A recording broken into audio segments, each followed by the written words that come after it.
दोस्तों, हमारी जिंदगी में कभी कभी ऐसे भी पल आते हैं जिनके बारे में हम कभी कल्पना में भी नहीं सोच सकते। आज की कहानी भी कुछ इसी तरह से है, तो दोस्तों कहानी के अंत तक बने रहे। दोस्तों, हमें जिंदगी कभी कभी ऐसे रास्तों पर ले जाती है जहां हम सोचते हैं कि हमने सब कुछ ठीक किया है, लेकिन पीछे मुड़कर देखें तो लगता है कि हमसे बड़ी कोई गलती हो ही नहीं सकती थी। मेरा नाम अमित है। 6 साल से विदेश में काम कर रहा था। एक बेहतर जिंदगी के लिए और एक अच्छा भविष्य के लिए सबसे ज्यादा अपने परिवार के लिए हर महीने तनख्वाह आते ही सबसे पहला काम होता था घर पर भेजना अपनी पत्नी पारुल के नाम पर, यही सोचकर मेरी बहन रेखा और पारुल दोनों मिलकर घर संभाल रही होगी। और जब मैं वापस लौटा तो सब कुछ वैसा ही होगा जैसे मैं छोड़कर गया था। मेरी बहन और पत्नी आराम की जिंदगी जी रहे होंगे, लेकिन मैं ये कहाँ जानता था कि जिस घर को मैंने भरोसे के नाम पर छोड़ा था, वहाँ मेरी बहन की आत्मा हर रोज चली जा रही थी। मैं नहीं जानता था जो घर मैंने बसाया था, वही घर किसी की बर्बादी का कारण बन चुका था।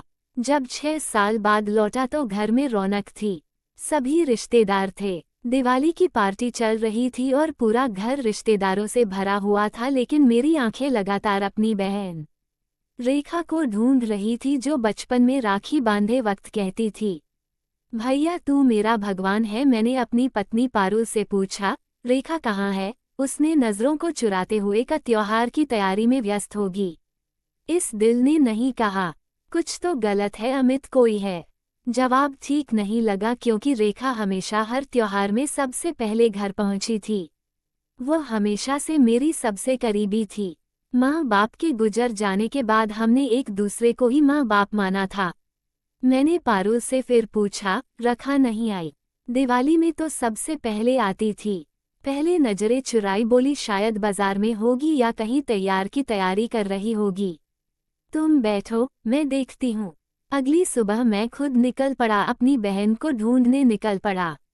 मैं अपने पुराने दोस्तों और पड़ोसियों से पूछताछ किया। धीरे धीरे मुझे कड़वी सच्चाई का पता चलता है। रेखा का घर जहाँ से बचपन की थी वहाँ पहुँचा, पर सामने जो था उसे देखकर मेरी रूह कांप गई। दरवाजे पर जंग लगा ताला, मेरी बेचैनी अब सवाल बन चुकी थी। मैंने फिर पारुल से पूछा। वह झल्ला कर बोली, कहीं बाहर गई होगी।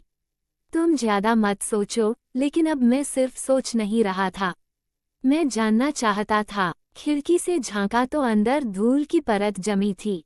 घर नहीं, जैसे किसी ने उसे जानबूझकर छोड़ दिया हो। एक बूढ़ा पड़ोसी बाहर बैठा था।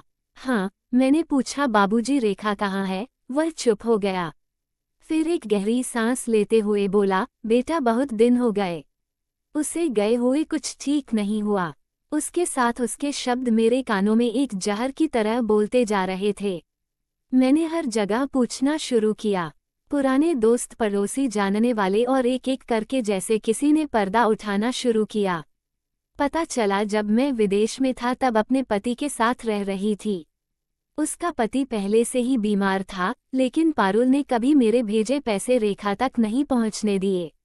इलाज नहीं हो पाया और एक दिन वह आदमी चल बसा। रेखा एक बच्ची के साथ अकेली रह गई। पारुल ने तब भी उसे नहीं छोड़ा। उसकी मजबूरी का फायदा उठाकर, झूठ बोलकर, जोर डालकर उसकी शादी एक बूढ़े और बीमार आदमी से करवा दी, जो खुद मौत की चौखट पर था। क्या सोचती रही होगी रेखा उस वक्त? क्या मैंने वाकई उसे अकेला छोड़ दिया था, क्योंकि उसने रेखा के गहने, संपत्ति, सब कुछ अपने नाम करवा लिया। एक दिन जब वह विरोध करने की हालत में नहीं रही, उसे उसके ही घर से निकाल दिया गया। जब मैं ये सब सच्चाई जाना तो मैं अंदर से पूरी तरह टूट गया। मुझे अब उस बहन को ढूंढना था जिसने कभी मेरा हाथ पकड़कर कहा था, भैया तू है तो मैं कुछ भी कर सकती हूँ। मेरे दिल में जैसे कुछ नश्तर सा चुभा।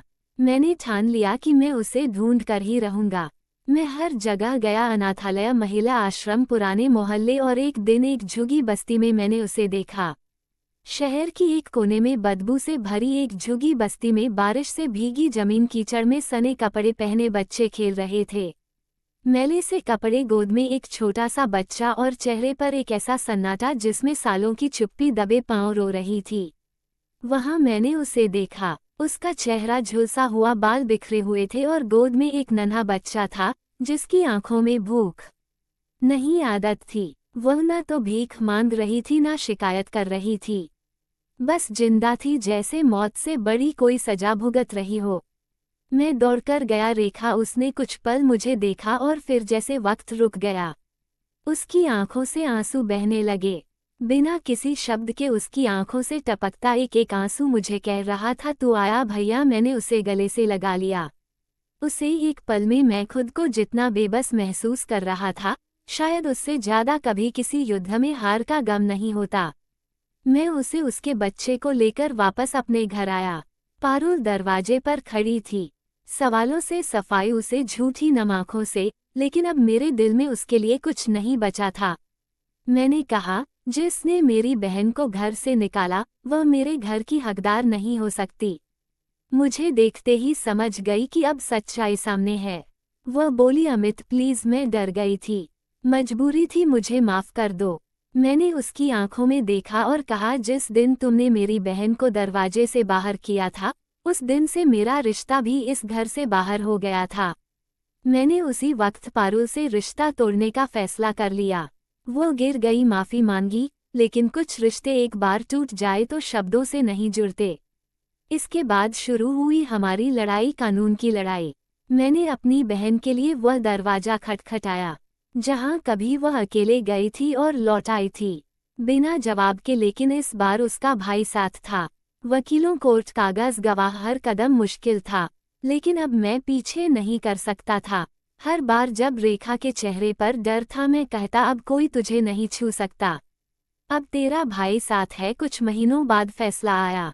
कुछ महीनों की लड़ाई के बाद उसे उसका घर मिला, उसकी जमीन, उसके गहने, सब कुछ मिल गए और सबसे बड़ी बात, उसे उसकी इज्जत वापस मिली। और फिर एक दिन एक सामाजिक सभा में मैंने तो बात कही जो हर भाई, हर माँ, हर इंसान को सुननी चाहिए। गलती दुश्मनों से नहीं, अपनों से ही होती है, और जब महिलाएं ही महिलाओं का शोषण करे तो समाज की जड़ें अंदर से सड़ जाती हैं। हमें बेटियों को सिखाएं, जैसे पहले दोनों को समझाना होगा कि किसी और की बेटी तुम्हारे भरोसे है, भरोसे को मत तोड़ो, क्योंकि कभी कभी कोई गलती बहुत छोटी लगती है उस दर्द के आगे जो किसी ने सालों तक अकेले सहा होता है। यह मेरी कहानी थी, शायद आपको भी हो सकती है किसी और रूप में, किसी और नाम से। अगर आपकी बहन, बेटी या कोई भी अपना आपसे कुछ कभी कुछ कहे तो बस इतना मत पूछा कि क्या हुआ, बल्कि पूछना, मैं क्या कर सकता हूँ, क्योंकि रिश्ते नाम के मोहताज नहीं होते, वह जिम्मेदारी से बनते हैं। दुनिया में सबसे बड़ा अपराध तथा अपराध तब होता है जब औरत ही औरत की दुश्मन बन जाए। जो बहन भाई की जिम्मेदारी है उसे किसी की लालच की आग में न झोंके।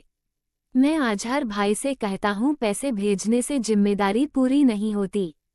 देखो जानो, और अगर जरूरत हो तो लड़ो अपने अपनों के लिए। आज रेखा एक महिला संगठन की सदस्य अपनी जैसी औरतों के लिए आवाज उठाती है। उसका बच्चा स्कूल जाता है और हर राखी पर मेरी कलाई पर राखी बांधी है, सबसे मजबूत भाई की राखी। अगर आपने ये कहानी दिल से सुनी हो तो नीचे कमेंट करें। मैं हमेशा अपनों के साथ खड़ा हूँ और इस चैनल को सब्सक्राइब करें। धन्यवाद। जय हिंद, जय